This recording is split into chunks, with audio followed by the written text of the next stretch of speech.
Even though I'm a big reader, I have not read that many classic books, so today I'm starting a new series called Catching Up on Classics, and I'm starting with Sense and Sensibility. I do think this is going to be a great read for spring. I don't know if it's just this cover that's making me feel like that, but I do want something lighter for spring because classics can be a little bit hard sometimes.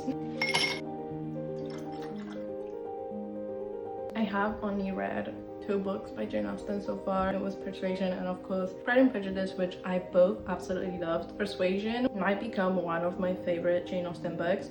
Obviously, I need to catch up, you know? One thing about this book is that it's a beautiful, beautiful edition. I think it's going to be just an incredible experience reading it.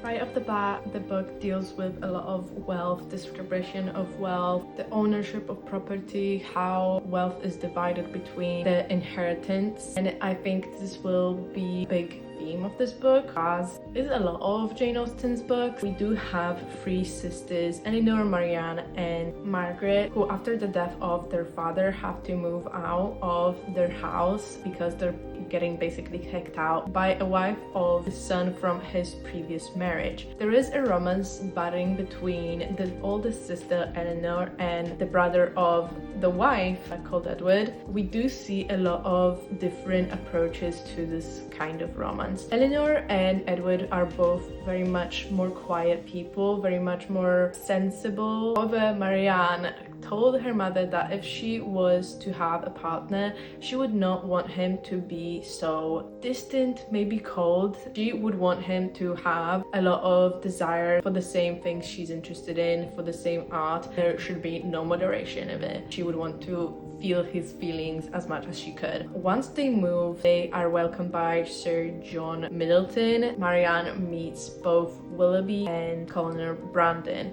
They are both very different from each other. Brandon is very much more reserved, such as Edward, whereas Willoughby is much more forward in his affections and much more eager. I did have some trouble understanding some of this. I did have to pull up a family tree to understand what was happening at the beginning, but I think I'm finally getting into the book much more.